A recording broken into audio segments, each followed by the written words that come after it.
మీరు అన్ని విషయాల్లో ఎక్కడి నుంచి ఏ పథకం తీసుకురావచ్చు, ఎక్కడి నుంచి ఏ నిధి తీసుకురావచ్చు అనేది మ్యాక్సిమం అవగాహన ఉన్న వ్యక్తి మీరు. ఈ విషయంలో కేంద్రం నుంచి కావచ్చు ఏమైనా నిధులు తీసుకొచ్చే ఏర్పాటు ఏమైనా చేయబోతున్నారా ప్రయత్నం? కానీ ఇప్పటికే రైల్వేలో దాదాపుగా మా నియోజకవర్గానికి 200 కోట్లు వచ్చింది. అది కేంద్ర ప్రభుత్వమే కదండి. ఇంకా మిగిలినవి కూడా ఇప్పుడు ఇందాక చెప్పా, అవును, ప్రసాద్ స్కీమ్ కింద కానీ లేకపోతే శాస్కీ కింద కానీ టెంపుల్ టూరిజం కింద డెవలప్ చేయాలని 100 కోట్ల ప్రాజెక్ట్. ఇంకా వేరే వేరే పథకాలకు కూడా ఆలోచన చేస్తాం. వైసీపీ నాయకులకి మీరు చెప్పాలనుకునే, వైసీపీ నాయకులు ఎప్పటికైనా మైండ్ సెట్ మార్చుకోవాలి, ప్రజలకు అనుగుణంగా మారాలి. ఇంకా పాలెగాళ్ల సంస్కృతిని తీసుకొస్తానంటే ప్రజలు ఆమోదించడానికి సిద్ధంగా లేరు. ఇందాక నేను చెప్పా, అరాజకాన్ని కానీ కక్ష సాధింపుని కానీ ప్రజలు యాక్సెప్ట్ చేయరు.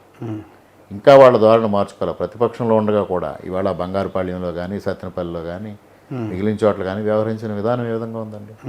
లేకపోతే ఇవాళ పరామర్శల పేరుతో అరాచకం సృష్టించడం, ఒక పేటీఎం బ్యాచ్ని పెట్టుకుని ముఖ్యమంత్రి జగన్, అక్కడ ఎవరు జగన్మోహన్ రెడ్డి గారి చుట్టూ ఇంపార్టెంట్ నాయకులు ఉండరు. ఆ బ్యాచే ఉండి సీఎం సీఎం సీఎం అని వస్తాం. నిజంగా ప్రజల్లో ఆదరాభిమానం ఎంత వచ్చేసిందో అని వీళ్ళు ట్వీట్ చేస్తూ ఉంటారు, లేకపోతే సోషల్ మీడియాలో పోస్ట్ ప్రభుత్వం మీద కనుక అంత ఉంటే ఆయన అన్నట్టు వైనాట్ 175 నిజం అయి ఉండేది కదా. లెవెన్ రెడ్డిగా ఎందుకు మిగిలిపోతారు? లెవెన్ రెడ్డిగా మిగిలిపోయిన తర్వాత కూడా ఆయన కనువిప్పు కలగల.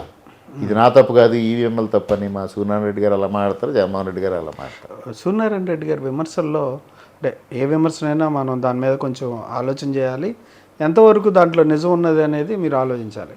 ఆయన చేసే విమర్శల పట్ల మీకేమనిపిస్తూ ఉంది? అంటే ఒక వ్యక్తిని విమర్శ చేసిన సహేతుకంగా ఉండాలి, మర్యాదపూర్వకంగా ఉండాలి. ఆయన నన్ను ఉద్దేశించి చాలా చిన్నచూపుగా మాట్లాడుతూ ఉంటారు. సాక్షాత్తు చంద్రబాబు నాయుడు గారిని కూడా అలాగే మాట్లాడతారు. చంద్రబాబు నాయుడు అని ఉద్దేశించి మాట్లాడతారు. వేరే జగన్మోహన్ రెడ్డి గారు వచ్చేటప్పటికి జగన్మోహన్ రెడ్డి గారు అని మాట్లాడతారు. ఎందువల్ల ఆ వ్యత్యాసం? ఒక చదువుకున్న వ్యక్తి, డాక్టర్ గారు ఇద్దరు, ఆయన senior most politician Chandrababu Naidu గారు, ఆయన ఉద్దేశించి మర్యాదగా సంబోధిస్తే తప్పేంటి? నేను ఆయన ఎప్పుడు కించపరిచి మాట్లాడలేదు. విమర్శ చేసినా ఆయన్ని సూర్యనారాయణ రెడ్డి గారనే మాట్లాడతారు. కానీ ఆయన రామకృష్ణారెడ్డి అని అదని ఇదని మాట్లాడతారు. సరే, నన్ను ఉద్దేశించి ఏం మాట్లాడినా చంద్రబాబు నాయుడు గారిని కూడా ఉద్దేశించి అట్లా మాట్లాడు. ఇంకొకటి, ప్రతిదాన్ని బీజేపీ హిందుత్వానికి మార్చి నన్ను బీజేపీ అధిష్టానంలో అప్రతిష్ట పాలు చేయాలని ఒక ప్రయత్నం. అంటే ఆయనకి అవగాహన రాహిత్యం అంటానికి అదొక ఉదాహరణ. ఇప్పుడు సెంట్రల్ ఇంటెలిజెన్స్ ఉంటుంది, ఎంత పకడ్బందీగా వాళ్ళు రిపోర్ట్ చేస్తారు. అంటే ఈయన ఒక వీడియో చేసి పోస్ట్ చేస్తే అది ప్రధానమంత్రి గారు చూసి నన్ను బీజేపీ సభ్యత్వాన్ని తొలగించేస్తారా లేకపోతే ఏంటో అర్థం కాదు. నక్షత్రవనంలో టార్గెట్ చేసినట్టు. నక్షత్రవనం అనేది ఇప్పుడు ఆ రోజు నన్ను శాసనసభ్యుడిగా అక్కడికి పిలిచారు, వెళ్ళకపోతే ఏమంటారండి? యాజమాన్యం వైఎస్ఆర్ పార్టీకి సంబంధించింది కాబట్టి ఆయన శాసనసభ్యుడిగా వాళ్ళ ఆహ్వానాన్ని మన్నించలేదు అంటారు. వెళ్ళాను, వేశాను. ఇవాళ అక్కడ తప్పు జరిగింది, తీయాలి దాన్ని. అసలు దాంట్లో జరిగిన తప్పులు ఇవాళ అందులో కట్టిన బిల్డింగ్స్ పంచాయతీ అప్రూవల్ లేదు. ఇవాళ కూడా 15 లక్షలు గ్రామ పంచాయతీకి బకాయి ఉంది. ఇప్పటికి నేను వచ్చిన తర్వాతకి 25 లక్షలు ఉంది.